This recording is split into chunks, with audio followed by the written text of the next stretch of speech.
ವೀಕ್ಷಕರೇ ನಮಸ್ಕಾರ. ಈ ದಿನದ ನ್ಯೂಸ್ ಬುಲೆಟಿನ್ಗೆ ಸ್ವಾಗತ. ನಾನು ಐಶ್ವರ್ಯ.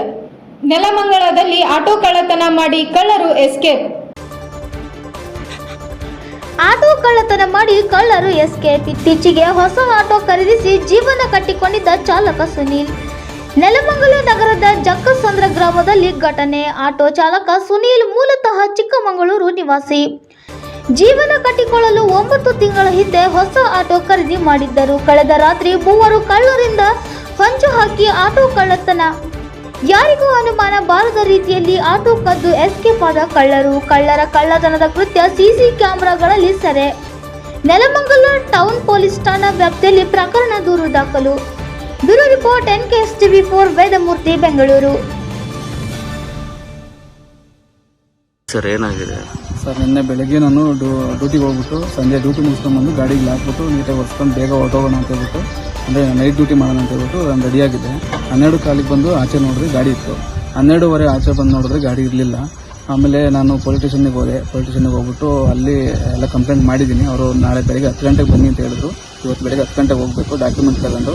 ಆಮೇಲೆ ಅದರಿಂದನೇ ನನಗೆ ಆದಾಯ ಸರ್. ಮನೆ ಸಂಸಾರ ಎಲ್ಲ ಅದರಿಂದ ನಡೀತಾ ಇರೋದು. ನನಗೆ 60,000 ರೂಪಾಯಿ ಡೌನ್ ಪೇಮೆಂಟ್ ಮಾಡಿ ತಿಂಗಳಿಗೆ 10,000 ರೂಪಾಯಿ ಲೋನ್ ಕಟ್ತಾ ಇದ್ದೀನಿ. ಲೋನು ಆಮೇಲೆ ಅವು ಇವು ಎಲ್ಲ ಇದ್ದಾವೆ ನೋಡಿ ಸರ್. ನನಗೆ ಹೆಲ್ಪ್ ಮಾಡಿದ್ರೆ ಗಾಡಿ ಹುಡುಕಿ ಕೊಟ್ಟರೆ ನನಗೆ ಜೀವನ ನಡೀತದೆ ಸರ್. ಎಷ್ಟು EMI ಬರ್ತಾ ಇತ್ತು ಸರ್? 10,000 ಬರುತ್ತೆ ಸರ್. ಎಷ್ಟು ವರ್ಷ ಆಗಿತ್ತು ಸರ್? 36 ತಿಂಗಳು ಹಾಕ್ಸ್ಕೊಂಡಿದ್ದೀನಿ. 3 ವರ್ಷ ಇದೆ ಸರ್ ಲೋನು. ಆಲ್ರೆಡಿ 9 ತಿಂಗಳು ಲೋನ್ ಕಟ್ಟಿದ್ದೀನಿ ಸರ್. ಇಬ್ಬರು ಹೈಟಿಗಿದ್ದಾರೆ, ಅಂದರೆ ಫೇಸ್ ರೆಕಗ್ನೈಸ್ ಮಾಡೋಕ್ಕಾಗಿಲ್ಲ. ಇನ್ನೊಬ್ಬರು ಕುಳ್ಳಗಿದ್ದಾರೆ, ಅವರು ವೈಟ್ ಟಿ ಶರ್ಟ್ ಹಾಕಿದ್ರು. ಇನ್ನೊಬ್ಬರು ಇದು ಪುಲ್ಲವರ್ ಹಾಕೊಂಡು ಎಲ್ಲ ಗಾಡಿ ಎಲ್ಲ ಹಿಂದೆ ಮುಂದೆ ಮಾಡ್ಕೊಂಡು ಕರ್ಕೊಂಡು ಹೋಗ್ತಾರೆ. ಇಲ್ಲ ಸರ್, ಪರಿಚಯ ಏನಿಲ್ಲ ಸರ್. ಯಾರೂ ಪರಿಚಯ ಇಲ್ಲ ಇಲ್ಲಿ. ಯಾರ ಮೇಲೂ ಅಷ್ಟೊಂದು ಅನುಮಾನ ಇಲ್ಲ ನನಗೆ. ಯಾಕಂದರೆ ಅವ್ರು ಗೊತ್ತೇ ಇಲ್ಲ ನನಗೆ.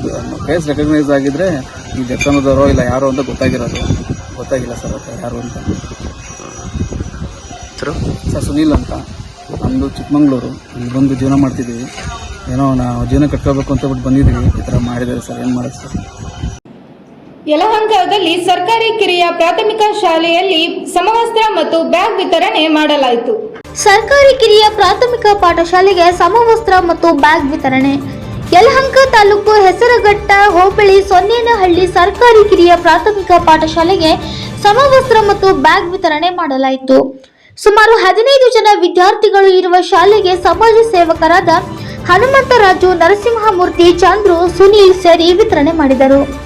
ನಂತರ ಸುದ್ದಿಗಾರರೊಂದಿಗೆ ಮಾತನಾಡಿದ ಮುಖಂಡರುಗಳು, ಸರ್ಕಾರಿ ಶಾಲೆಗೆ ಬರುವ ಮಕ್ಕಳು ತೀರ ಬಡತನದಿಂದ ಕೂಡಿದ್ದು ಅವರ ವಿದ್ಯಾಭ್ಯಾಸದ ನೆರವಿಗೆ ಹಾಗೂ ಒಳ್ಳೆಯ ಶಿಕ್ಷಣ ಪಡೆಯಲು ನಾವು ಬ್ಲಾಕ್ ಮತ್ತು ಸಮವಸ್ತ್ರವನ್ನು ವಿತರಣೆ ಮಾಡಿದ್ದು, ಮುಂದಿನ ದಿನಗಳಲ್ಲಿ ಎಲ್ಲರೂ ಸರ್ಕಾರಿ ಶಾಲೆಗಳಿಗೆ ತೆರಳಿ ಇದೇ ರೀತಿ ಸಹಾಯ ಮಾಡುವುದಾಗಿ ತಿಳಿಸಿದರು.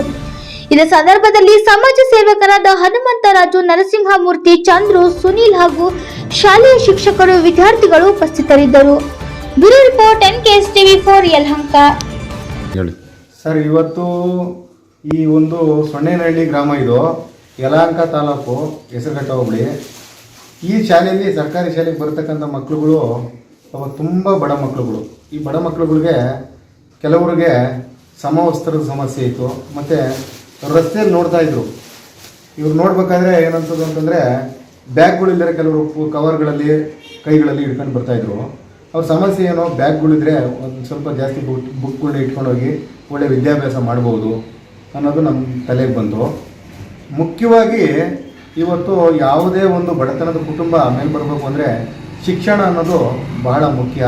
ಇಲ್ಲಿರ್ತಕ್ಕಂಥ ಎಲ್ಲರೂ ಕೂಡ ಬಡತನದಲ್ಲಿರ್ತಕ್ಕಂಥ ಕುಟುಂಬಗಳ ಮಕ್ಕಳುಗಳು. ಇವರು ಶಿಕ್ಷಣವಂತರಾಗಿ ಮುಂದೆ ಒಳ್ಳೆ ಉದ್ಯೋಗಗಳನ್ನ ಪಡ್ಕೊಂಡು ಒಳ್ಳೆ ಸ್ಥಾನಮಾನಗಳಿಗೆ ಹೋದರೆ ಬಡತನದ ಕುಟುಂಬಗಳು ಮೇಲೆ ಬರ್ತವೆ. ನಮ್ಮ ನರಸಿಂಹಮೂರ್ತಿಯವರು ಸಮಾಜ ಸೇವಕರು ಸೊನ್ನೇನಹಳ್ಳಿ, ಸುನೀಲ್ ಅವರು ಸಮಾಜ ಸೇವಕರು ತರೋಣಸೆ, ಮತ್ತು ನಮ್ಮ ಚಂದ್ರಣ್ಣವರು ತರೋಣಸೆ ಸಮಾಜ ಸೇವಕರು. ಇವರೆಲ್ಲ ಮಾತಾಡಿಕೊಂಡು ನಾವೇನು ಮಾಡೋಣ, ಯಾವುದಾದ್ರೂ ಒಂದು ಸಮಾಜಮುಖಿ ಕೆಲಸ ಮಾಡಬೇಕು ಅಂತ ಹೇಳ್ತಾಯಿದ್ರು. ನಮ್ಮ ನರಸಿಂಹಮೂರ್ತಿಯವರು ಸೊನ್ನೇನಹಳ್ಳಿಯವರು, ಸರ್ ನಮ್ಮೂರಲ್ಲಿ ಹಿಂಗೆ ಬ್ಯಾಗ್ಗಳ ಸಮಸ್ಯೆ, ಯೂನಿಫಾರ್ಮ್ಗಳು ಕೆಲವರಿಗೆ ಸಮಸ್ಯೆ ಇದೆ ಅಂತಂದರು. ಸರಿ ಆಯಿತು ಅಂದರು. ನಾವೆಲ್ಲ ಮಾತಾಡ್ಕೊಂಡು ನರಸಿಂಹಮೂರ್ತಿ ಅವರೇ ಮತ್ತು ನಮ್ಮ ಸುನೀಲ್ ಅವರು, ನಮ್ಮ ಚಂದ್ರಣ್ಣವರು ಖುದ್ದಾಗಿ ಅವರೇ ಹೋಗಿ ಯಾರಿಗೆ ಯೂನಿಫಾರ್ಮ್ ಕೊರತೆ ಇದೆ ಅಂಥ ಮಕ್ಕಳಿಗೆ ಸ್ಟಿಚ್ ಮಾಡಿಸಿ ಯೂನಿಫಾರ್ಮ್ ತಂದುಕೊಟ್ಟಿದ್ದಾರೆ. ಮತ್ತು ಬ್ಯಾಗ್ಗಳನ್ನ ಪ್ರತಿಯೊಬ್ಬರಿಗೂ ಕೂಡ ಯಾರೂ ಕೂಡ ಬ್ಯಾಗ್ ಇಲ್ಲದೆ ಶಾಲೆಗೆ ಹೋಗಬಾರ್ದು ಅಂತೇಳಿ ಬ್ಯಾಗ್ಗಳು ತಂದು ಕೊಟ್ಟಿದ್ದಾರೆ. ಮತ್ತು ಪುಸ್ತಕದ ಕೊರತೆ, ಮುಂದೆ ಈ ಬಡ ಮಕ್ಕಳುಗಳಿಗೆ ಏನೇ ಪುಸ್ತಕದ ಕೊರತೆ ಇದ್ದರೂ ಸಹ ನಾವು ಸವಲತ್ತನ್ನು ಒದಗಿಸ್ಕೊಡ್ತೀವಿ. ಚೆನ್ನಾಗಿ ಓದ್ರಿ ಅಂತೇಳಿ ಮಕ್ಕಳುಗಳಿಗೆ ಆಶೆಯನ್ನು ನಾವೆಲ್ಲರೂ ಸೇರಿ ಬಯಸ್ತೀವಿ ಸರ್. ಸುಮಾರು ಒಂದು 20 ಜನ ಇರ್ಬೋದು ಸರ್. ಸ್ವಲ್ಪ ಬ್ಯಾಗ್ಗಳು ಇಟ್ಕೊಂಡಿದ್ರೆ ನೆಕ್ಸ್ಟ್ ಯಾರಿಗಾದ್ರೂ ಬರೋ ಮಕ್ಳುಗಳಿಗೂ ಅನುಕೂಲ ಆಗುತ್ತೆ. ಅದರಿಂದ ಏನಂದರೆ ಈ ಮಕ್ಕಳುಗಳೇ ಮುಂದಿನ ಈ ದೇಶದ ಭವಿಷ್ಯ ಅನ್ನೋ ದೃಷ್ಟಿನಲ್ಲಿ ಉತ್ತಮವಾದ ಸಮಾಜ ಕಟ್ಟಕ್ಕೆ ಈ ಮಕ್ಕಳುಗಳ ಕಾರಣ. ಇಂದಿನ ಮಕ್ಕಳೇ ಮುಂದಿನ ಪ್ರಜೆಗಳು ಅನ್ನೋ ಆಶಯದಿಂದ ನಾವು ಈ ಕೆಲಸ ಮಾಡ್ತಾ ಇದ್ದೀವಿ ಸರ್. ಮಾಡ್ತೀರಾ ಸರ್? ಸರ್, ನಮ್ಮ ಜೀವನದ ಕೊನೆ ಉಸಿರಿರೋವರೆಗೂ ನಮ್ಮಿಂದ ಸಾಧ್ಯ ಆಗೋದನ್ನ ಯಾವುದೋ ಒಂದು ರೀತಿ ನಾವು ಸಾಮಾಜಿಕ ಸೇವೆ ಮಾಡ್ತಾನೆ ಇರ್ತೀವಿ ಸರ್. ಹೆಸರು ಹೇಳ್ಬಿಡಿ. ಹನುಮಂತರಾಜು ಚಂದ್ರಸಂದ್ರ, ಸಮಾಜ ಸೇವಕರು. ನಮಸ್ಕಾರ. ಇದು ನಮ್ಮ ಶಾಲೆ. ವಿದ್ಯಾರ್ಥಿಗಳು ಮುಂದಿನ ಭವಿಷ್ಯ ಬೆಳಿಬೇಕು. ಅದಕ್ಕೋಸ್ಕರ ನಾವು 4 ಜನ ಸೇರಿ ಒಂದು ಬ್ಯಾಗ್ ವಿತರಣೆ, ಬಟ್ಟೆ ವಿತರಣೆ ಎಲ್ಲ ಮಾಡಿದ್ದೀವಿ. ಮಕ್ಕಳು ಖುಷಿಯಾಗಿ ಶಾಲೆಗೆ ಬಂದು ಒಂದು ವಿದ್ಯೆ ತಗೊಂಡ್ರೆ ನಮ್ಗೆ ಅನುಕೂಲ, ಅವ್ರಿಗೂ ಅನುಕೂಲ ಮುಂದೆ ಬೆಳೀಲಿ ಅಂತ ನಾವು ಅಂಬೇಡ್ಕರ್ ಅಂತ ವ್ಯಕ್ತಿನ ನಾವು ನೋಡಿರೋದೇ ಮುಂದಿನಿಂದ ನೋಡಿದ್ದೀವಿ, ಇವತ್ತು ನೋಡ್ತೀವಿ, ಮುಂದೇನೂ ಇದೇ ಥರ ಮಕ್ಕಳಿಗೆ ಹೆಲ್ಪ್ ಮಾಡಬೇಕಂತ ನಮ್ಮ ಉದ್ದೇಶ. ಜೈ ಭೀಮ್. ಚಂದ್ರು, ಯಲಹಂಕ ತಾಲೂಕು. ಏನು ನಮ್ಮ ಹನುಮಂತರಾಜು ನಮ್ಮ ಸಮಾಜ ಸೇವಕರು ಹೇಳ್ದಂಗೆ ನಾನು ಈ ಸರ್ಕಾರಿ ಶಾಲೆಗಳಿಗೆ ವರ್ಷವೂ ಸಮಾಜ ಸೇವೆ, ಅಳಿಲು ಸೇವೆ ಅಂತ ಮಾಡ್ತಾಯಿರ್ತೀನಿ.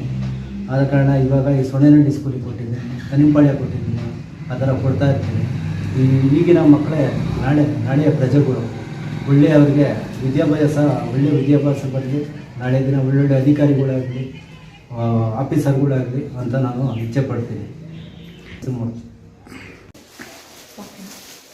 ಈ ದಿವಸ ನಮಗೆ ನಮ್ಮ ಶಾಲೆಯಲ್ಲಿ ಬರ್ತಕ್ಕಂಥ ಮಕ್ಕಳೆಲ್ಲ ಇವ್ರು ಹೇಳ್ದಂಗೆ ಬಡ ಮಕ್ಕಳೇ, ಆದರೆ ಯಾರೂ ಒಂದು ಬ್ಯಾಗ್ ತರ್ತಿರ್ಲಿಲ್ಲ. ಬ್ಯಾಗ್ ತರ್ದಿದ್ದಕ್ಕೆ ನಾವೇನು ಮಾಡಿದ್ವಿ, ಇವ್ರಿಗೆ ನಮ್ಮ ಮೂರ್ತಿಯವ್ರಿಗೆ ಬಂದು ನೋಡಿ ಈ ಥರ ನಮ್ಮ ಮಕ್ಕಳು ಬ್ಯಾಗ್ ಇಲ್ಲ, ತುಂಬ ಬಡತನದಿಂದ ಬಂದಿರೋ ಮಕ್ಕಳು, ಅವರೆಲ್ಲ ಕವರಲ್ಲಿ ಇಟ್ಕೊಂಡ್ಬರ್ತಾ ಇದ್ದಾರೆ, ತುಂಬ ತೊಂದರೆ ಆಗ್ತಾ ಇದೆ, ಅದರಿಂದ ನೀವು ದಯವಿಟ್ಟು ಬ್ಯಾಗನ್ನು ಕೊಡಿಸಿ ನಮ್ಮ ಮಕ್ಕಳಿಗೆ ಸಹಾಯ ಮಾಡಬೇಕು ಅಂತ ಕೇಳ್ಕೊಂಡಾಗ ಅವರು ಒಂದೇ ಮನಸ್ಸಿಂದ ಒಪ್ಕೊಂಡು, ಆಯಿತು ನಿಮ್ಮ ಮಕ್ಕಳಿಗೆ ಎಷ್ಟು ಮಕ್ಕಳಿದ್ದಾರೆ ಹೇಳಿ, ಎಲ್ಲರಿಗೂ ಬ್ಯಾಗ್ ವಿತರಣೆ ಮಾಡ್ತೀವಿ ಅಂತ ಹೇಳಿ ಆಶಯ ಕೊಟ್ಟು ಅದರಂತೆ ಇವತ್ತು ನಮ್ಮ ಮಕ್ಕಳು ಸ್ಕೂಲ್ ಮಕ್ಕಳಿಗೆಲ್ಲ ಬ್ಯಾಗನ್ನು ವಿತರಣೆ ಮಾಡಿ ನಮಗೆ ಸಹಕಾರ ಮಾಡಿದ್ದಾರೆ. ಅವ್ರಿಗೆ ತುಂಬ ಹೃದಯದ ನಮ್ಮ ಕಡೆಯಿಂದ ಧನ್ಯವಾದಗಳು. ಮತ್ತು ನಮ್ಮ ಶಾಲೆಯ ಪರವಾಗಿ ಅವ್ರಿಗೆ ತುಂಬ ಹೃದಯದ ಧನ್ಯವಾದಗಳನ್ನು ನಾವು ಅರ್ಪಿಸ್ತಾ ಇದ್ದೀವಿ. ಬೆಂಗಳೂರಿನಲ್ಲಿ ಬೀದಿ ವ್ಯಾಪಾರಿಗಳ ಮೇಲಿನ ದೌರ್ಜನ್ಯ ಕಾಂಗ್ರೆಸ್ ಸರ್ಕಾರ, ಕೃಷ್ಣ ಬೈರೇಗೌಡ, ಡಿಕೆ ಶಿವಕುಮಾರ್ ಖಂಡನೀಯ. ಬೆಂಗಳೂರಿನಲ್ಲಿ ಬೀದಿ ವ್ಯಾಪಾರಿಗಳ ಮೇಲೆ ದೌರ್ಜನ್ಯ ಕಾಂಗ್ರೆಸ್ ಸರ್ಕಾರ, ಕೃಷ್ಣ ಬೈರೇಗೌಡ, ಡಿಕೆ ಶಿವಕುಮಾರ್ ಮುಖ್ಯಮಂತ್ರಿ ಖಂಡನೀಯ. ಬೆಂಗಳೂರಿನಲ್ಲಿ ಬೀದಿ ವ್ಯಾಪಾರಿಗಳ ಮೇಲೆ ನಡೆಯುತ್ತಿರುವ ದೌರ್ಜನ್ಯ ಮತ್ತು ಅನ್ಯಾಯಗಳನ್ನು ನೋಡಿದಾಗ 1976ರಲ್ಲಿ ದೆಹಲಿಯಲ್ಲಿ ನಡೆದ ತುರ್ಕ್ಮನ್ ಗೇಟ್ ಘಟನೆಯ ನೆನಪು ಬರುತ್ತದೆ. ಅಂದಿನ ಪ್ರಧಾನಮಂತ್ರಿ ದಿವಂಗತ ಶ್ರೀಮತಿ ಇಂದಿರಾ ಗಾಂಧಿ ಅವರ ಸುಪುತ್ರ ಸಂಜಯ್ ಗಾಂಧಿ ಅವರು ಸುಮಾರು 25,000 ಮನೆಗಳನ್ನು ಬುಲ್ಡೋಜರ್ಗಳ ಮೂಲಕ ತೆರವುಗೊಳಿಸಿ ಲಕ್ಷಾಂತರ ಕುಟುಂಬಗಳನ್ನು ನಿರಾಶ್ರಿತರನ್ನಾಗಿ ಮಾಡಲಾಗಿತ್ತು. ಆ ಸಂದರ್ಭದಲ್ಲಿ ನಡೆದ ಅನ್ಯಾಯವನ್ನು ದೇಶ ಎಂದಿಗೂ ಮರೆತಿಲ್ಲ. ಇಂದು ಬೆಂಗಳೂರಿನಲ್ಲಿ ಬೀದಿ ವ್ಯಾಪಾರಿಗಳ ಮೇಲೆ ಕರ್ನಾಟಕದ ಕಾಂಗ್ರೆಸ್ ಸರ್ಕಾರ ನಡೆಸುತ್ತಿರುವ ದೌರ್ಜನ್ಯವು ಅದೇ ರೀತಿಯ ನೋವನ್ನು ಉಂಟು ಮಾಡುತ್ತಿದೆ. ಬಡವರ ಜೀವನೋಪಾಯದ ಮೇಲೆಯೇ ಹೊಡೆತ ನೀಡಲಾಗಿದೆ. ಸುಮಾರು 2.5 ಲಕ್ಷ ಕುಟುಂಬಗಳ ಜೀವನ ಸಂಕಷ್ಟಕ್ಕೆ ಸಿಲುಕಿದ್ದು ಅಂದಾಜು 10 ಲಕ್ಷ ಜನರ ಬದುಕಿನ ಆಧಾರವನ್ನು ಕಸಿದುಕೊಳ್ಳುವ ಕೆಲಸವನ್ನು ಕಾಂಗ್ರೆಸ್ ಸರ್ಕಾರ ಮಾಡುತ್ತಿದೆ. ಕಾಂಗ್ರೆಸ್ಗೆ ಮತ ಬೇಕಾದಾಗ ಮಾತ್ರ ದೀನದಲಿತರು, ಬಡವರು ಮತ್ತು ಹಿಂದುಳಿದ ವರ್ಗದ ಜನರು ನೆನಪಾಗುತ್ತಾರೆ. ಸುಳ್ಳು ಭರವಸೆಗಳನ್ನು ನೀಡಿ ಅಧಿಕಾರಕ್ಕೆ ಬಂದಿರುವ ಕಾಂಗ್ರೆಸ್ ಸರ್ಕಾರ ಇದನ್ನು ಆತ್ಮಾವಲೋಕನ ಮಾಡಿಕೊಳ್ಳಬೇಕು. ಮಾನ್ಯ ಪ್ರಧಾನಮಂತ್ರಿ ಶ್ರೀ ನರೇಂದ್ರ ಮೋದಿ ಅವರು ಬೀದಿ ವ್ಯಾಪಾರಿಗಳ ಆರ್ಥಿಕ ಸಬಲೀಕರಣಕ್ಕಾಗಿ PM ಸ್ವನಿಧಿ ಯೋಜನೆಯನ್ನು ಜಾರಿಗೆ ತಂದರು. ದೇಶಾದ್ಯಂತ ಬೀದಿ ವ್ಯಾಪಾರಿಗಳ ಸಮೀಕ್ಷೆ ನಡೆಸಿ ಬ್ಯಾಂಕುಗಳ ಮೂಲಕ ಸಾಲ ಸೌಲಭ್ಯ ಒದಗಿಸುವ ಐತಿಹಾಸಿಕ ಕಾರ್ಯವನ್ನು ಮಾಡಿದರು. ಈ ಯೋಜನೆಯಡಿ ದೇಶಾದ್ಯಂತ ಸುಮಾರು 75 ಲಕ್ಷಕ್ಕೂ ಹೆಚ್ಚು ಬೀದಿ ವ್ಯಾಪಾರಿಗಳಿಗೆ 17,800 ಕೋಟಿಗೆ ಅಧಿಕ ಸಾಲ ನೀಡಲಾಗಿದೆ. ಈ ಬೀದಿ ವ್ಯಾಪಾರಿಗಳಲ್ಲಿ ಸುಮಾರು 60% ಮಹಿಳೆಯರು ಇದ್ದಾರೆ. ಇವರಲ್ಲಿ ಅನೇಕರು ರೈತ ಕುಟುಂಬಗಳಿಗೆ ಶಾಲೆಗೆ ಸೇರಿದವರಾಗಿದ್ದು ತಮ್ಮ ಹೊಲಗಳಲ್ಲಿ ಬೆಳೆದ ತರಕಾರಿ ಮತ್ತು ಹಣ್ಣುಗಳನ್ನು ನಗರಗಳಿಗೆ ತಂದು ಬೆಳಗ್ಗೆಯಿಂದಲೇ ಮಾರಾಟ ಮಾಡಿ ತಮ್ಮ ಕುಟುಂಬದ ಜೀವನ ಸಾಗಿಸುತ್ತಿದ್ದಾರೆ. ಕರ್ನಾಟಕದಲ್ಲಿಯೂ ಪಿಎಂ ಸ್ವನಿಧಿ ಯೋಜನೆಯಡಿ ಸುಮಾರು 3 ಲಕ್ಷ ಫಲಾನುಭವಿಗಳು ಪ್ರಯೋಜನ ಪಡೆದಿದ್ದಾರೆ. ಇದಲ್ಲದೆ ಮೋದಿ ಸರ್ಕಾರ ಬೀದಿ ವ್ಯಾಪಾರಿಗಳಿಗೆ ಕ್ರೆಡಿಟ್ ಕಾರ್ಡ್ ಸೌಲಭ್ಯವನ್ನು ಸಹ ಒದಗಿಸುತ್ತದೆ. ಈ ವ್ಯಾಪಾರಿಗಳಲ್ಲಿ ಸುಮಾರು 50% ಜನರು ಎಸ್ಸಿ, ಎಸ್ಟಿ ಮತ್ತು ಒಬಿಸಿ ಸಮುದಾಯಗಳಿಗೆ ಸೇರಿದವರು. ಈ ಸಂದರ್ಭದಲ್ಲಿ ತಮ್ಮನ್ನು ಹಿಂದುಳಿದ ವರ್ಗಗಳ ಪರ ಹೋರಾಟಗಾರರೆಂದು ಹೇಳಿಕೊಳ್ಳುವ ಮಾಜಿ ಮುಖ್ಯಮಂತ್ರಿ ಮಾನ್ಯ ಕಾಂಗ್ರೆಸ್ ಅಧ್ಯಕ್ಷ ಶ್ರೀ ಗೃಹ ಸಚಿವ ಡಾಕ್ಟರ್ ಹಾಗೂ ಸಚಿವ ಶ್ರೀ ಜಮೀರ್ ಅಹಮದ್ ಖಾನ್ ಅವರಿಗೆ ನಾನು ಪ್ರಶ್ನೆ ಕೇಳಲು ಬಯಸುತ್ತೇನೆ. ನಿಮಗೆ ಮತ ಬೇಕಾದಾಗ ಮಾತ್ರ ದಲಿತರು, ಬಡವರು ಮತ್ತು ದೀನ ದಲಿತರು ನೆನಪಾಗುತ್ತಾರೆಯೇ? ಇಂದು ಬೀದಿ ವ್ಯಾಪಾರಿಗಳ ಮೇಲೆ ನಡೆಯುತ್ತಿರುವ ದೌರ್ಜನ್ಯದ ವಿರುದ್ಧ ಮಾತನಾಡಲು ನಿಮಗೆ ಸ್ವಲ್ಪ ಸಮಯವೂ ಸಿಗುತ್ತಿಲ್ಲವೇ? ಇದೇ ರೀತಿ ದೌರ್ಜನ್ಯ ಮುಂದುವರೆದಿದೆ. ದೀನ ದಲಿತರು, ಬಡವರು ಮತ್ತು ಶ್ರಮಜೀವಿಗಳು ಪ್ರಜಾಪ್ರಭುತ್ವದ ಮೂಲಕ ನಿಮಗೆ ಸೂಕ್ತ ಉತ್ತರ ನೀಡಲಿದ್ದಾರೆ. ಆದ್ದರಿಂದ ಬೆಂಗಳೂರಿನಲ್ಲಿ ಬೀದಿ ವ್ಯಾಪಾರಿಗಳ ಮೇಲೆ ನಡೆಯುತ್ತಿರುವ ದೌರ್ಜನ್ಯವನ್ನು ತಕ್ಷಣವೇ ನಿಲ್ಲಿಸಬೇಕು. ಅವರ ಜೀವನೋಪಾಯಕ್ಕೆ ಧಕ್ಕೆಯಾಗದಂತೆ ಕ್ರಮ ಕೈಗೊಂಡು ಅವರಿಗೆ ಅಗತ್ಯವಾದ ಆರ್ಥಿಕ ಮತ್ತು ಆಡಳಿತಾತ್ಮಕ ಬೆಂಬಲವನ್ನು ಸರ್ಕಾರ ಒದಗಿಸಬೇಕು ಎಂದು ನಾನು ಆಗ್ರಹಿಸಿದ್ದೇನೆ. Bureau report NKS TV4 Vedamurthy, Bengaluru. ಬೆಂಗಳೂರಿನಲ್ಲಿ ಬೀದಿ ವ್ಯಾಪಾರಿಗಳ ಮೇಲೆ ನಡೀತಕ್ಕಂಥ ದೌರ್ಜನ್ಯ ಮತ್ತು ಅನ್ಯಾಯವನ್ನು ನೋಡಿದಾಗ ನಮಗೆ ನೆನಪಿಗೆ ಬರ್ತಕ್ಕಂಥದ್ದು 1976ರಲ್ಲಿ ದೆಹಲಿಯಲ್ಲಿ ತುರ್ಕ್ಮನ್ ಗೇಟ್ ಪ್ರಕರಣ ನೆನಪಾಗ್ತದೆ. ಅಂದಿನ ಪ್ರಧಾನಮಂತ್ರಿ ದಿವಂಗತ ಶ್ರೀಮತಿ ಇಂದಿರಾ ಗಾಂಧಿಯವರ ಸುಪುತ್ರ ಸಂಜಯ್ ಗಾಂಧಿಯವರು 25,000 ಮನೆಗಳ ಮೇಲೆ ಬುಲ್ಡೋಜರ್ನ ಹಾಯಿಸಿ ಅವ್ರನ್ನ ಅನಾಥರನ್ನು ಮಾಡಿಬಿಟ್ರು ಮತ್ತು ಅವ್ರನ್ನ ಸಂತ್ರಸ್ತರನ್ನಾಗಿ ನೋಡಲಿಲ್ಲ. ಅವತ್ತು ನಡೆದಿರ್ತಕ್ಕಂಥ ಅನ್ಯಾಯ ಇವತ್ತು ಬೆಂಗಳೂರಿನಲ್ಲಿ ಬೀದಿ ವ್ಯಾಪಾರಿಗಳನ್ನ ಅಂಥೇಳಿ ಏಕಾಏಕಿ ಕರ್ನಾಟಕದ ಕಾಂಗ್ರೆಸ್ ಸರ್ಕಾರ ಏನು ಮಾಡ್ತಾ ಇದೆ, ಇದು ಬಡವರ ಬದುಕಿನ ಮೇಲೆ ಬರೆ ಎಳೆದಂತೆ. ಸುಮಾರು 2,50,000 ಕುಟುಂಬಗಳು ಈಗಾಗಲೇ ಬೀದಿ ಪಾಲಾಗಿದೆ. 2,50,000 ಕುಟುಂಬ ಅಂದರೆ ಸುಮಾರು 10 ಲಕ್ಷ ಜನ. 10 ಲಕ್ಷ ಜನರಿಗೆ ಬದುಕಲಿಕ್ಕೆ ಇರ್ತಕ್ಕಂಥ ಅವಕಾಶವನ್ನು ಇವತ್ತು ಕಾಂಗ್ರೆಸ್ನವರು ತೆಗೆದುಹಾಕಿದ್ದಾರೆ.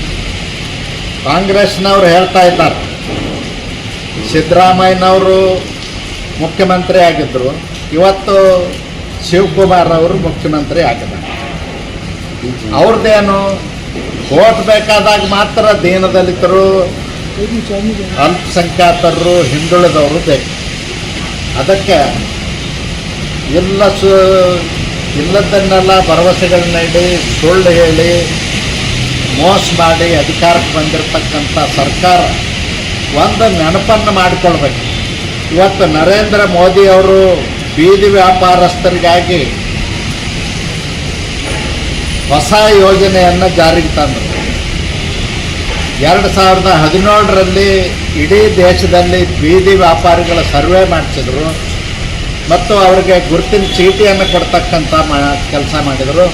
ಮತ್ತು ಬಜೆಟ್ನಲ್ಲಿ ಪ್ರಧಾನಮಂತ್ರಿ ಸ್ವನಿಧಿ ಯೋಜನೆಯಲ್ಲಿ 75 ಲಕ್ಷ ಜನರಿಗೆ ಉದ್ಯೋಗ ಮಾಡ್ತಕ್ಕಂಥವ್ರಿಗೆ 17,800 ಕೋಟಿ ಈಗಾಗಲೇ ಕೊಟ್ಟಿದ್ದಾರೆ. ಅದರಲ್ಲಿ ಸುಮಾರು 60% ಹೆಣ್ಣುಮಕ್ಕಳಿದ್ದಾರೆ, ರೈತ ಕುಟುಂಬದವರಿದ್ದಾರೆ.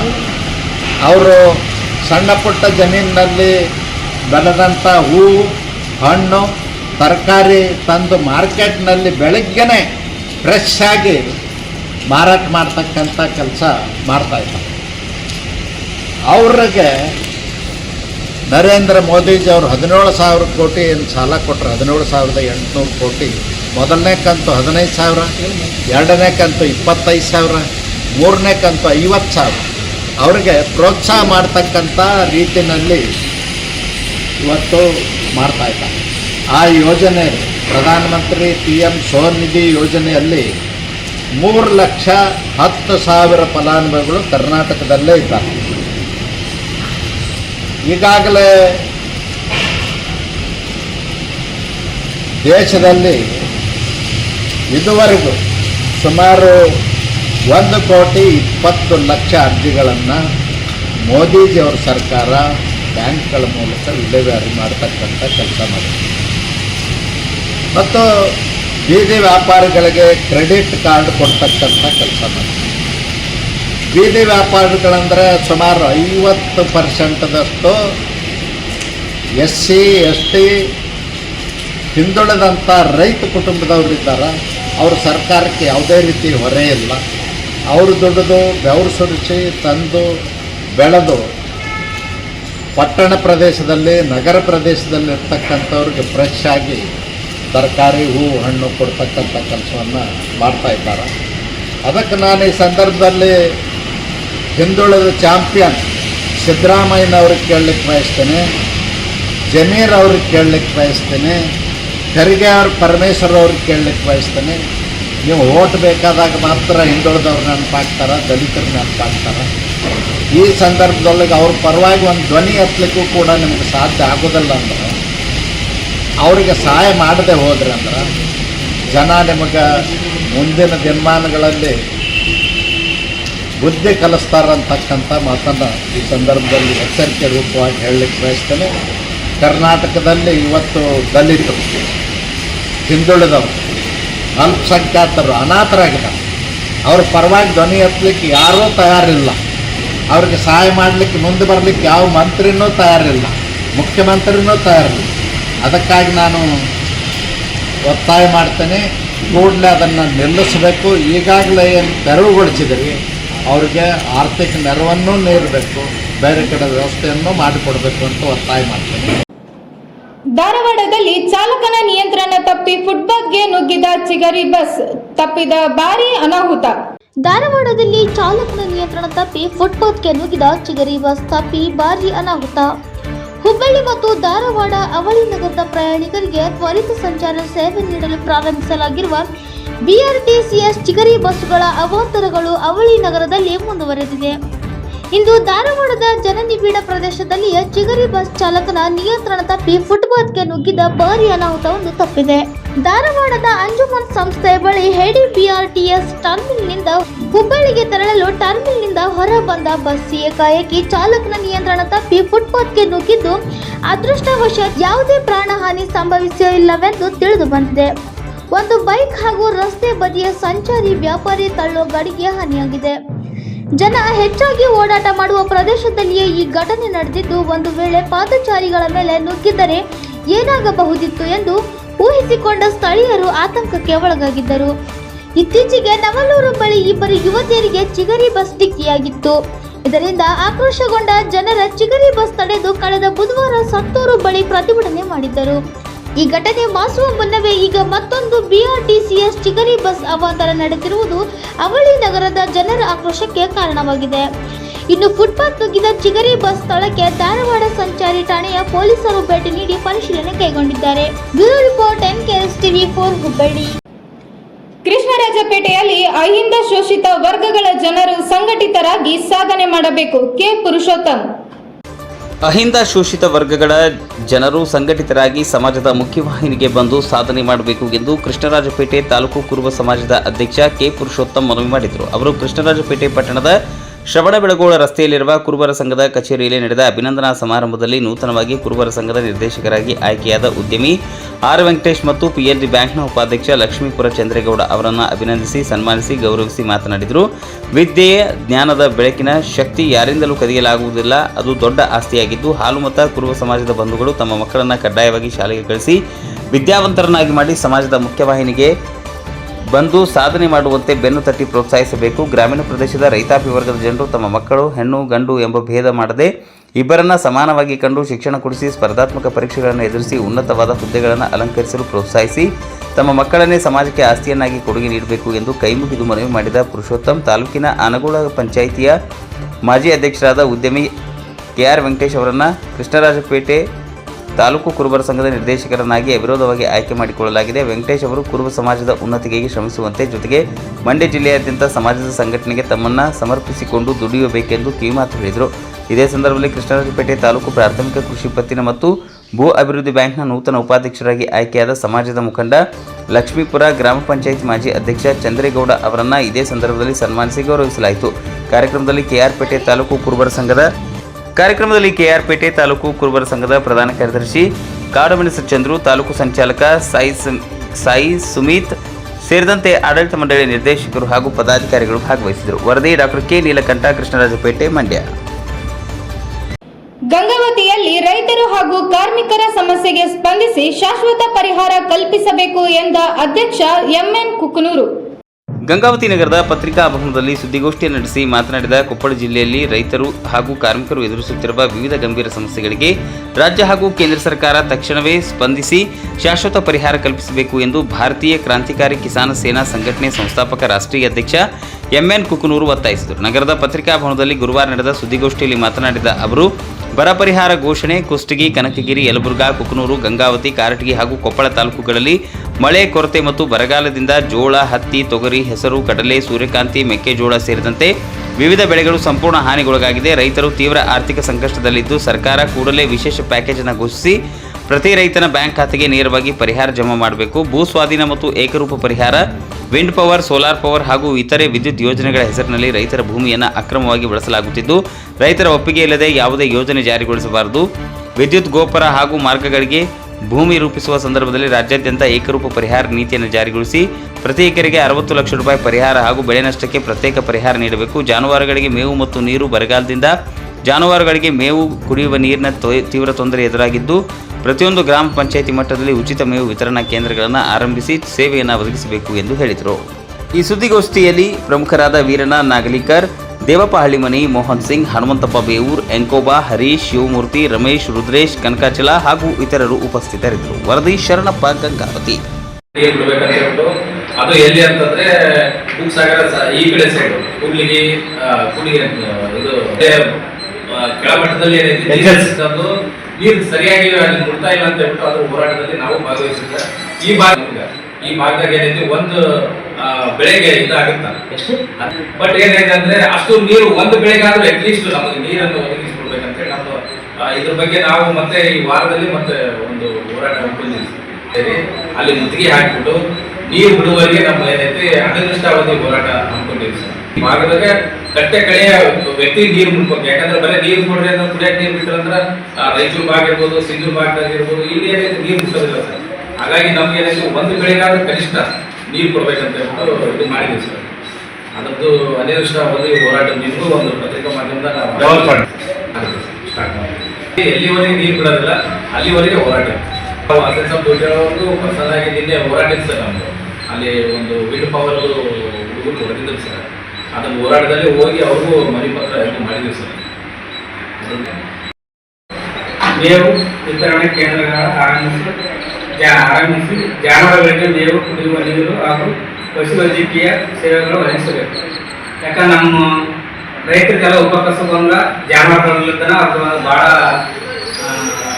ಲಾಭ ಆಗಂತ ಚಾನ್ಸಸ್ ಜಾಸ್ತಿ ಇರುತ್ತೆ. ಹಾಗಾಗಿ ಪ್ರತಿ ಗ್ರಾಮ ಪಂಚಾಯತಿಯಲ್ಲಿ ನಮ್ಮ ಈಗ ಮಳೆ ಇಲ್ಲ, ಬೆಳೆ ಇಲ್ಲ, ಮೇವಿಲ್ಲ, ಏನಿಲ್ಲ, ಅವರು ಪಂಚಾಯತಿ ವತಿಯಿಂದ ಅದೊಂದು ವ್ಯವಸ್ಥೆ ಮಾಡಿಕೊಡ್ಬೇಕಂತಂದೇಳಿ ನಾವು ಎಲ್ಲರಲ್ಲಿ ಪತ್ರಿಕಾ ಮಾಧ್ಯಮ ಮುಖಾಂತರ ನಮ್ಮ ಸಂಘದ ಭಾರತೀಯ ಕ್ರಾಂತಿಕಾರಿ ಕಿಸಾನ ಸೇನೆಯ ಉಪಾಧ್ಯಕ್ಷನಾಗಿ ಹನುಮಂತ ಬೇವರು ಮನವಿ ಮಾಡಿಕೊಡೋದು ಇರ್ತಾರೆ. ಯಾಕಂದ್ರೆ ಹಳ್ಳಿಗಳಲ್ಲಿ ಪ್ರತಿ ಗ್ರಾಮ ಪಂಚಾಯತಿಗೆ ಅದು ಮೇವು ಇರ್ಬೋದು, ನೀರಿಂದ ಇರ್ಬೋದು, ಅದು ಪಶು ವೈದ್ಯಕೀಯ ಅದಕ್ಕೆ ಏನು ಚಿಕಿತ್ಸೆ ಇರಬೇಕು ಅದನ್ನೆಲ್ಲ ವ್ಯವಸ್ಥೆ ಗ್ರಾಮ ಪಂಚಾಯತಿ ವತಿಯಿಂದ ಮಾಡಬೇಕಾಗಿ ನನ್ನ ಮನೆ ಅಧ್ಯಕ್ಷರಾಗಿ ಇನ್ನೊಂದು ವಿಷಯ ಏನಂದರೆ ನಮ್ಮ ಪತ್ರಿಕಾ ಮಾಧ್ಯಮದ ಮುಖಾಂತರ ಈ ಒಂದು ಕಾಲುವೆ ಕಾಮಗಾರಿಯಲ್ಲಿ ಕಳಪೆ ಕಾಮಗಾರಿ ಆಗ್ತಾ ಇರೋದ್ರಿಂದ ಎಲ್ಲಿ ಲೆಫ್ಟ್ ಸೈಡ್ ಒಂದು ಕಾಲುವೆ ಬರುತ್ತೆ. ಉಪಯೋಗದಿಂದ ಕಂಪ್ಲೀಟ್ ಸ್ವಲ್ಪ ಕಳಪೆ ಮಟ್ಟದಾಗಿದೆ. ಅದನ್ನು ಹೋಗಿ ನಾವೆಲ್ಲ ರೈತರಿಗೆ ಪದಾಧಿಕಾರಿಗಳು ಮಾಡಿದ್ದೀವಿ. ಅದು ಕಾಯಮ ಕ್ಯಾಂಪ್ವರೆಗೂ ಹೋಗ್ತದೆ. ಅಲ್ಲಿ ಜನ್ಮರ ಕಲ್ಬುರ್ಗಿ ಎಡಭಾಗದಿಂದ ಉಪಕಾರ್ಯ ಅದು ತಂದಿದ್ರು ಅವ್ರು ಇಲ್ಲ ನೀರು ಕಾಲುವೆ ನೀರು ಒಳಗಾಗಿ ನಾವು ಅದನ್ನು ಕಾಮಗಾರಿ ಸಂಪೂರ್ಣ ಮಾಡ್ತೀವಿ ಅಂತ ಹೇಳಿದ್ದಾರೆ. ಅವ್ರ ಗುತ್ತೇದಾರಿಗೆ ಹೇಳಿ ನಾವು ಕಳಿಸ್ತೀವಿ ಅಂತಂದು ಅಧಿಕಾರಿಗಳ ಜೊತೆ ನಾವು ಮಾತಾಡಿದ್ವಿ. ಅದನ್ನು ನಾವು ಮನವಿ ಮಾಡ್ಕೊತಾ ಇದ್ವಿ. ಅವ್ರಿಗೆ ತಾವಾದ್ರೂ ಪತ್ರಿಕೆ ಮುಖಾಂತರ ಇದನ್ನು ಸರಿಪಡಿಸಕ್ಕೆ ತಾವು ವರದಿ ಮೇಲೆ ಸರಿಪಡಿಸ್ಬೇಕಂತ ತಮ್ಮನ್ನೆಲ್ಲ ವಿನಂತಿ ಮಾಡ್ತೀವಿ ಅಂತ ಹೇಳ್ಬಿಟ್ಟು ಹೇಳಿದ್ರು. ಏನಿದೆ ಇಷ್ಟು ದಿನ ಏನಿದೆ ಬರೀ ತಮ್ಮ ಸಚಿವ ಸ್ಥಾನ ಮತ್ತು ಶಾಸಕರ ಆಯ್ಕೆ ಇದರಲ್ಲೇ ಏನು ತಮ್ಮ ಕಾಲಹರಣ ಮಾಡಿಬಿಟ್ಟಿದ್ದಾರೆ. ಬಟ್ ಈಗ ನಮ್ಮ ರಾಜ್ಯದಲ್ಲಿ ಏನಿದೆ ಗಂಗೆಕ್ಕೆ ಏನಿದೆ ಬಹಳಷ್ಟು ಅವರು ಜೀವನ ನಷ್ಟವಾಗಿದೆ. ಆಮೇಲೆ ಏನಿದೆ ನಮ್ಮ ಭಾಗದಾಗ ಈಗ ಕೊಪ್ಪಳ ಜಿಲ್ಲೆಯ ಪಕ್ಕದಲ್ಲಿರುವಂಥ ಕೊಪ್ಪಳ ಜಿಲ್ಲೆ ಇರ್ಬೋದು, ಕೊಪ್ಪಳ ತಾಲೂಕು ಇರ್ಬೋದು, ಕುಟ್ನೂರು ತಾಲೂಕು ಇರ್ಬೋದು, ಯಲಬುರ್ಗಿ ತಾಲೂಕಿನಲ್ಲಿ ವಿಂಡ್ ಪವರ್ ಮತ್ತು ಸೋಲಾರ್ ಪವರ್ ಇವೇನಿದೆ ತಡೆಗಟ್ಟಬೇಕಂತೇಳಿ ನಾವು ಎಲ್ಲ ಅಧಿಕಾರಿಗಳಿಗೂ ಮನವಿ ಪತ್ರ ಕೊಟ್ಟಿದ್ದೀವಿ, ಶಾಸಕರಿಗೆ ಕೊಟ್ಟಿದ್ದೀವಿ. ಆದರೂ ಒಬ್ರಿಗೊಬ್ರು ಏನಿದೆ ಇವ್ರ ಮೇಲೆ ಅವರು ಅವ್ರ ಮೇಲೆ ಇವರು ಹೇಳ್ಕೊಂಡು ಹೊಂದಿದ್ದಾರೆ. ಇದೇನಾಗ್ತಾ ಇದೆ ಅಂದ್ರೆ ರೈತರನ್ನ ದಿಕ್ಕರಿಸುವಂತ ಒಂದು ಕೆಲಸ ಆಗ್ತಾ ಇದೆ. ಇದು ತಕ್ಷಣ ನಿಲ್ಬೇಕು. ನಾವೇನು ಅಧಿಕಾರಿಗಳಿಗೆ ಏನ್ ಹೇಳ್ತಾ ಇದೀವಿ ಅಂದ್ರೆ ಶಾಸಕರಿಗೆ ಈ ತಕ್ಷಣ ಈ ಏನಿದೆ ಅಕ್ರಮ ಆಗ್ತಾ ಇದೆ, ರೈತರ ಮೇಲೆ ಏನೈತಿ ಮಾರಣಾಂತಿಕ ಹಲ್ಲೆಗಳು ಮಾಡ್ತಾ ಇದ್ದಾರೆ. ಇದು ಮೊನ್ನೆ ಕುಷ್ಟಗಿಯಲ್ಲಿ ನಮ್ಗೆ ಗೊತ್ತಿರ್ಬೋದು. ಕುಷ್ಟಗಿಯಲ್ಲಿ ಕೂಡ ಏನಿದೆ ಈ ಏನು ವಿದ್ಯುತ್ ಗೋಪುರಗಳ ನಿರ್ಮಾಣದಲ್ಲಿ ಏನೈತಿ ರೈಲ್ವೆ ನಮ್ಮ ಬೇಡಿಕೆ ಏನಿದೆ ಅಂದ್ರೆ ಸ್ವಾಮಿನಾಥನ ವರದಿ ಏನಿದೆ ಯಥಾಸ್ಥಿತಿಯಾಗಿ ಸ್ವಾಮಿನಾಥನ ವರದಿಯನ್ನು ಜಾರಿ ಆಗಬೇಕು. ಇದರಿಂದ ಏನಾಗುತ್ತೆ ರೈತರಿಗೆ ಒಂದು ಬೆಂಬಲ ಬೆಲೆಯ ಜೊತೆಗೆ ಏನೈತಿ ಪ್ರೋತ್ಸಾಹ ಧನಗಳು ಸಿಗುತ್ತೆ. ಮತ್ತೆ ಈ ಭಾಗದಲ್ಲಿ ಇರುವಂತಹ ರೈತರು ಏನಿದೆ ನೀರಾವರಿಗೆ ಬಹಳಷ್ಟು ಸಮಸ್ಯೆ ಇದೆ. ಸಮಗ್ರ ನೀರಾವರಿ ಆಗಬೇಕು. ಏನು ನಮ್ಮ ಈ ಭಾಗದಾಗ ಏನು ತುಂಗಭದ್ರಾ ನದಿ ತುಂಬಿಲ್ಲ ಅಂತ ಇದ್ರು, ಬಟ್ ಈಗ ಒಂದು ವಾರದಿಂದ ಏನು ಮಳೆ ಆಗ್ತಾ ಇದೆ. ಈ ಮಳೆಯಿಂದ ಡ್ಯಾಮ್ ತುಂಬ್ತಾ ಇದೆ. ಈ ಡ್ಯಾಮ್ ನೀರಿಂದ ಏನೈತಿ ಇಲ್ಲಿ ನಮ್ಮ ಎಷ್ಟು ಜಿಲ್ಲೆಯಲ್ಲಿ ಎಷ್ಟು ತಾಲೂಕುಗಳಿದಾವೆ ಆ ತಾಲೂಕಿನ ಪ್ರತಿ ಒಂದು ಕೆರೆಯನ್ನ ತುಂಬಬೇಕು. ನಮ್ಮ ಉದ್ದೇಶ ಏನಂದ್ರೆ ಕೆರೆ ತುಂಬಿದಂದ್ರೆ ಅಟ್ಲೀಸ್ಟ್ ಅಲ್ಲಿ ಇರುವಂತ ಅಕ್ಕಪಕ್ಕದಲ್ಲಿರುವಂತ ಜಾನುವಾರುಗಳಿಗೆ ನೀರಾಗುತ್ತೆ. ಆಮೇಲೆ ಏನಿದೆ ಬೋರ್ವೆಲ್ ಒಂದು ಇದು ಅನುಕೂಲ ಆಗುತ್ತೆ ಅಂತ ಹೇಳ್ಬಿಟ್ಟು ನಾವು ಮಾನ್ಯ ಏನು ಕಾಡಾಧ್ಯಕ್ಷರಿದ್ದಾರೆ ಅವರು ಕೂಡ ನಾವು ಮನವರಿಕೆ ಪತ್ರವನ್ನು ಕೊಟ್ಟಿದ್ದೀವಿ. ಅದ್ರ ಜೊತೆಲಿ ಏನಿದೆ ಕಳಪೆ ಕಾಮಗಾರಿಗಳು ನಡೀತಾ ಇದ್ದಾರೆ. ಇಲ್ಲಿ ನಮ್ಮ ತಾಲೂಕಿನಲ್ಲಿ ಏನಿದೆ ನೀರಾವರಿ ಇಲಾಖೆಯಿಂದ ಏನು ಕಾಲುವೆಗಳಿಗೆ ಕುಕ್ಕೆ ಸುಬ್ರಹ್ಮಣ್ಯ 22ನೇ ಕೃಷ್ಣ ಜನ್ಮಾಷ್ಟಮಿ ಸಮಿತಿ ಅಧ್ಯಕ್ಷರಾಗಿ ರತ್ನಾಕರ್ ಸುಬ್ರಹ್ಮಣ್ಯ ನೇಮಕಗೊಂಡಿದ್ದಾರೆ. ಸಾರ್ವಜನಿಕ ಕೃಷ್ಣ ಜನ್ಮಾಷ್ಟಮಿ ಉತ್ಸವ ಸಮಿತಿ ಸುಬ್ರಹ್ಮಣ್ಯ ಇದರ ವತಿಯಿಂದ ಸುಬ್ರಹ್ಮಣ್ಯದಲ್ಲಿ ನಡೆಯುವ 22ನೇ ವರ್ಷದ ಕೃಷ್ಣಾಷ್ಟಮಿ ಮತ್ತು ಮೊಸರು ಕುಡಿಕೆ ಉತ್ಸವ ಸಮಿತಿ ಅಧ್ಯಕ್ಷರಾಗಿ ಉಪನ್ಯಾಸಕ ಮತ್ತು ಸುಬ್ರಹ್ಮಣ್ಯ ಪ್ರೆಸ್ ಕ್ಲಬ್ನ ಅಧ್ಯಕ್ಷ ರತ್ನಾಕರ್ ಸುಬ್ರಹ್ಮಣ್ಯ ನೇಮಕಗೊಂಡಿದ್ದಾರೆ. ಕಾರ್ಯದರ್ಶಿಯಾಗಿ ಉದ್ಯಮಿ ಜಯರಾಜ್ ಎಚ್ಎಲ್ ಆಯ್ಕೆಯಾಗಿದ್ದಾರೆ. ಸ್ಥಾಪಕಾಧ್ಯಕ್ಷ ಉಮೇಶ್ ಕೆಎನ್ ಅವರ ಅಧ್ಯಕ್ಷತೆಯಲ್ಲಿ ನಡೆದ ಸಮಿತಿಯ ವಾರ್ಷಿಕ ಮಹಾಸಭೆಯಲ್ಲಿ ಈ ಆಯ್ಕೆ ನಡೆಯಿತು. ಉಳಿದಂತೆ ಉಪಾಧ್ಯಕ್ಷರಾಗಿ ಮಹೇಶ್ ಗುಡ್ಡೆಮನೆ, ಭುವನೇಶ್ ಅಗೋಳಿ ಕೆಜಿ, ಕೋಶಾಧಿಕಾರಿ ದೇವಿ ಚರಣ್ ಕಾನಡ್ಕ, ಜೊತೆಗೆ ಕಾರ್ಯದರ್ಶಿಯಾಗಿ ಗಗನ್ ಅಗೋಳಿ ಕಜೆ, ಜಂಟಿ ಕಾರ್ಯದರ್ಶಿಗಳಾಗಿ ಸುಹಾಸ್ ಎಚ್ಎಸ್, ಶೇಖರ್ ಸುಬ್ರಹ್ಮಣ್ಯ ನೇಮಕಗೊಂಡರು. ಸಂಚಾಲಕರಾಗಿ Rajesh SN, Venkatesh HL, Krishna Sharma, Lokesh BN, ಗೌರವ ಸಲಹೆಗಾರರಾಗಿ ಕೆ ಯಜ್ನೇಶ್ ಆಚಾರ್, ಎ ವೆಂಕಟರಾಜ್, ಸಮಿತಿ ಸದಸ್ಯರಾಗಿ ದಿನೇಶ್ ಮೋರ್ಗ್ರಾ, ಮನೋಜ್ ಕೈಕಂಬ, ಗಿರೀಶ್ ಆಚಾರ್ ಪೈಲಾಜೆ, ಯಶೋಧ ಕೃಷ್ಣ ನೂಚಿಲ್, ಪ್ರಕಾಶ್ ಸುಬ್ರಹ್ಮಣ್ಯ, ದಿನೇಶ್ ಸಂಪಾಡಿ, ಚಿದಾನಂದ್ ಕಂದಡ್ಕ.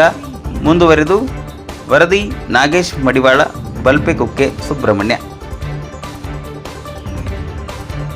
ಕಲಬುರಗಿ ಜಿಲ್ಲೆಯ ಆಳಂದ್ ತಾಲೂಕಿನಲ್ಲಿ ಸಲೀಂ ಜಮಾದಾರ್ ಅವರ 42ನೇ ಹುಟ್ಟುಹಬ್ಬದ ಅಂಗವಾಗಿ ಆಳಂದ್ ಸರ್ಕಾರಿ ಆಸ್ಪತ್ರೆಯಲ್ಲಿ ಹಣ್ಣು ವಿತರಣೆ ಮಾಡಲಾಯಿತು. ಇಂದು ದಿನಾಂಕ 6/8/2026 ಕಲಬುರಗಿ ಜಿಲ್ಲೆ ಆಳಂದ ತಾಲೂಕಿನ ಬಿಜೆಪಿ ಅಲ್ಪಸಂಖ್ಯಾತರ ಉಪಾಧ್ಯಕ್ಷ ಸಲೀಂ ಜಮಾದಾರ್ ಅವರ 42ನೇ ಹುಟ್ಟುಹಬ್ಬದ ಅಂಗವಾಗಿ ಆಳಂದ ಸರ್ಕಾರಿ ಆಸ್ಪತ್ರೆಯಲ್ಲಿ ಹಣ್ಣು ವಿತರಣೆ ಮಾಡಲಾಗುವುದು ಹಾಗೂ ಹುಟ್ಟುಹಬ್ಬದ ಭಾಗವಹಿಸಿದ ಆಕಾಶ್, ವಾಲ್ಮೀಕಿ ಇಸ್ಮಾಯಿಲ್, ಮೌಲಾಲಿ ಖಜೂರಿ, ಸತಾರ್ ಪಟೇಲ್, ಸಲೀಂ ಎಸ್ಕೆ, ರಿಜ್ವಾನ್ ಪಟೇಲ್ ಹಲವಾರು ಮುಖಂಡರು ಉಪಸ್ಥಿತರಿದ್ದರು. ವರದಿ ಮಹೇಂದ್ರ ಕ್ಷೀರಸಾಗರ, ಆಳಂದ.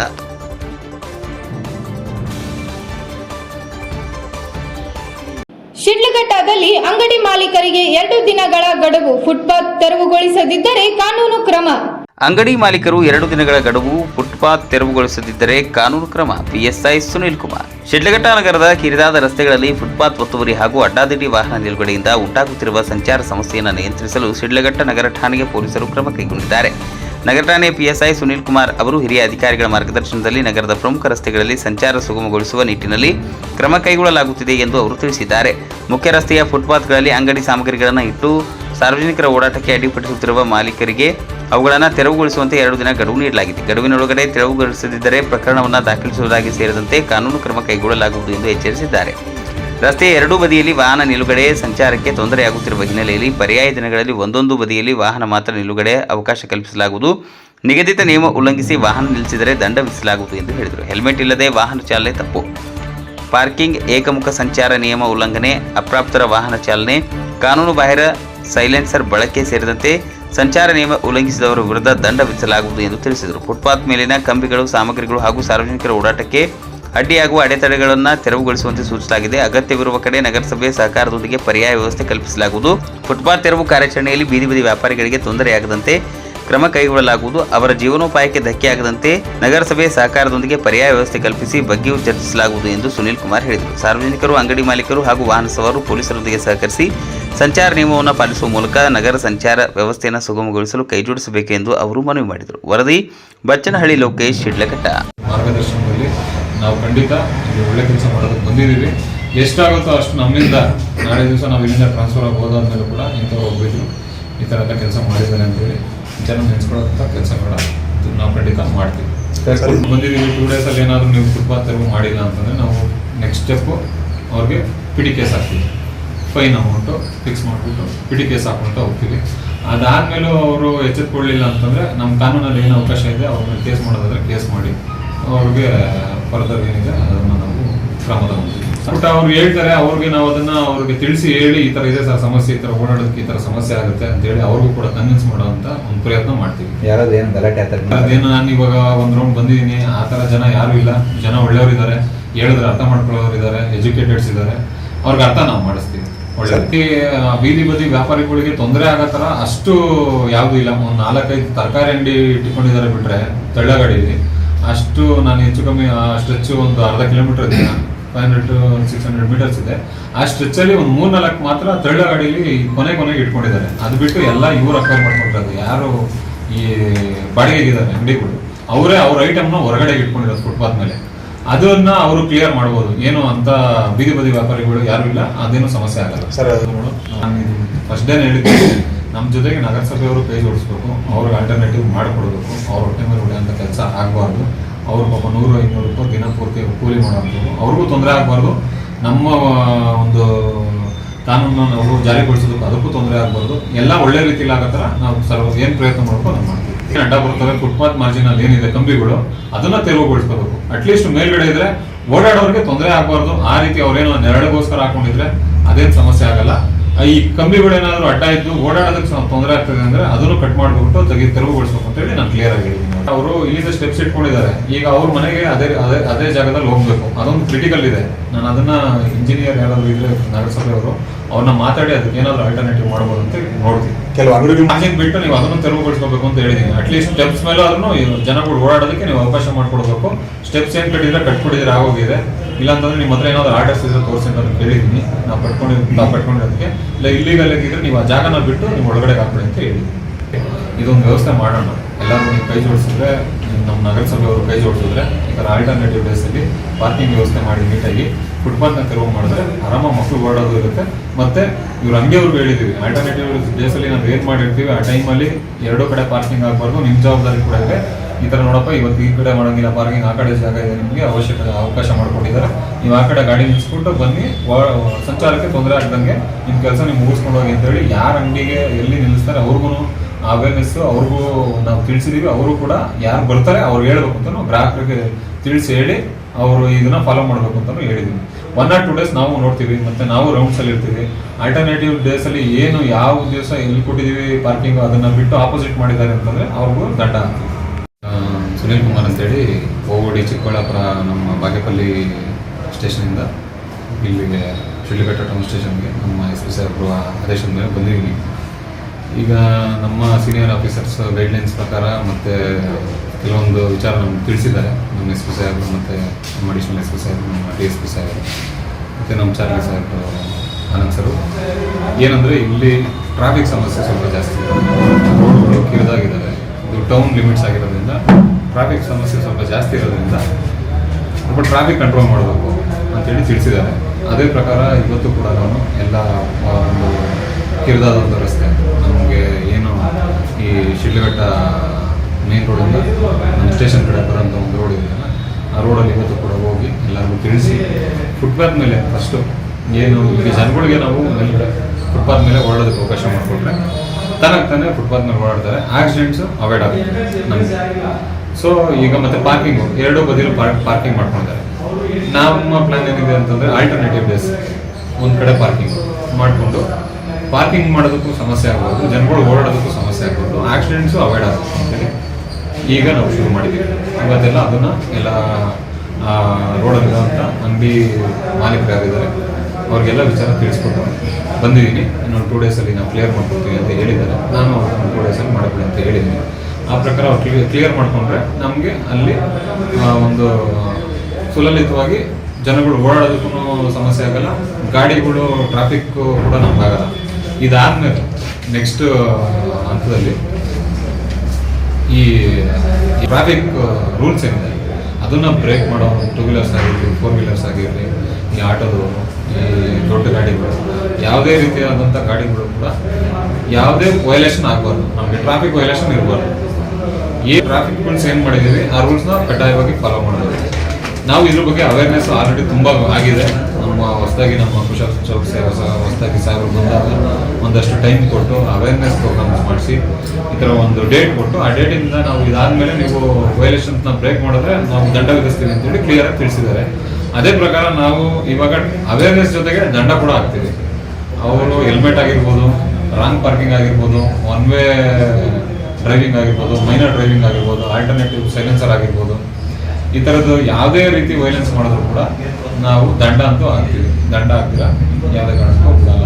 ಆಮೇಲೆ ಈ ಬಗ್ಗೆ ಎಲ್ಲ ನಮ್ಮ ಲೋಕಲ್ ಲೀಡರ್ಸ್ಗಳು ಗೊತ್ತಿದೆ. ಅವರು ಕೂಡ ಈ ಎಲ್ಲ ಜನಗಳಿಗೆ ಇದ್ರ ಬಗ್ಗೆ ಅವೇರ್ನೆಸ್ ಮಾಡಿದ್ದಾರೆ. ದಯವಿಟ್ಟು ಪೊಲೀಸ್ ಅವರು ಯಾರು ಒಳ್ಳೇದಕ್ಕೆ ಹೇಳೋದು ದಯವಿಟ್ಟು ಅದನ್ನು ರೂಲ್ಸ್ ಏನಿದ್ದಾರೆ ಅದನ್ನು ಫಾಲೋ ಮಾಡಿ ಅಂತೇಳಿ ಇದುವರೆಗೂ ತಿಳಿಸಿದ್ದಾರೆ. ಇದಾದ್ಮೇಲೂ ಕೂಡ ಅವರು ಇದೇ ಥರ ನಾನು ವೈಲೇಟ್ ಮಾಡ್ತೀನಿ, ಏನು ಮಾಡ್ತಾರೆ ನೋಡೋಣ ಅಂದರೆ 100% ನಾವು ದಂಡ ಹಾಕ್ತೀವಿ. ನಾವು ಜನಸ್ನೇಹಿ ಪೊಲೀಸರಿಗೆ ಒತ್ತು ಕೊಡೋಂಥವ್ರು. ಅದೇ ರೀತಿ ಜನಗಳು ನಮಗೆ ನಾವೇನು ಅವ್ರಿಗೆ ಹೇಳ್ತೀವಿ, ಅವ್ರು ಒಳ್ಳೇದಕ್ಕೆ ಹೇಳ್ತೀವಿ, ಅದನ್ನು ಅವ್ರು ಫಾಲೋ ಮಾಡಿದ್ರೆ ಇಲ್ಲಿ ಎಲ್ಲೆಣ್ಣೂ ಚೆನ್ನಾಗಿರುತ್ತೆ, ಟ್ರಾಫಿಕ್ಕು ಚೆನ್ನಾಗಿರುತ್ತೆ, ಮತ್ತು ಕ್ರೈಮ್ಸ್ ಕೂಡ ಅವಾಯ್ಡ್ ಆಗುತ್ತೆ. ಅದಕ್ಕೆ ಬೇಕಾದಂಥ ಕ್ರಮಗಳನ್ನು ನಾವು ತಗೊತೀವಿ. ಓಡಾಡೋದಕ್ಕೆ ಅವರು ಎಲ್ಲರಿಗೂ ಕರೆದು ಹೇಳ್ತೀವಿ ಆಯಿತಾ. ಅವ್ರೇನು ದೊಡ್ಡ ಗಾಡಿ ಏನು ತಿಳಿಸ್ತೀನಿ ಏನು ಪಡೆದಿ ಏನಪ್ಪ ಏನು ಸ್ಟ್ಯಾಂಡ್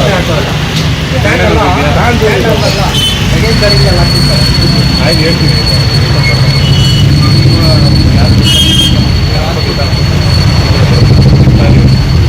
ಕೊಡಗು ಜಿಲ್ಲೆಯ ಮಡಿಕೇರಿ ತಾಲೂಕಿನ ಸಂಪಾಜೆಯ ಬಳಿ ಕಾಡುಕೋಣ ಬೇಟೆಯಾಡಿ ಹತ್ಯೆ ಮಾಡಿ ಮಾಂಸ ಮಾಡಿದ 2 ಆರೋಪಿಗಳು. ಕೊಡಗು ಜಿಲ್ಲೆ ಮಡಿಕೇರಿ ತಾಲೂಕು ಸಂಪಾಜೆ ಬಳಿ ಕಾಡುಕೋಣ ಬೇಟೆಯಾಡಿ ಹತ್ಯೆ ಮಾಡಿ ಮಾಂಸ ಮಾಡಿದ 2 ಆರೋಪಿಗಳು ಹಾಗೂ ಇಕೋ ಕಾರನ್ನ ಕೊಡಗು ಸಂಪಾಜೆ ಅರಣ್ಯ ಇಲಾಖೆ ವಶಕ್ಕೆ ಪಡೆದುಕೊಂಡಿದೆ. ಘಟನೆ ಆಗಸ್ಟ್ 5ರಂದು ಸಂಜೆ ನಡೆದಿದ್ದು ಓರ್ವ ಆರೋಪಿ ತಲೆಮರೆಸಿಕೊಂಡಿದ್ದಾನೆ. ವರದಿ ನಾಗೇಶ್ ಮಡಿವಾಳ, ಬಲ್ಪಕುಕ್ಕೆ, ಸುಬ್ರಹ್ಮಣ್ಯ. ಇದಿಷ್ಟು ಈ ದಿನದ ನ್ಯೂಸ್ ಬುಲೆಟಿನ್. ನಿರಂತರ ಸುದ್ದಿಗಳಿಗಾಗಿ ನೋಡ್ತಾ ಇರಿ NKS TV4, ಇದು ನಿರಂತರ ಕಾರ್ಯಪಡೆ.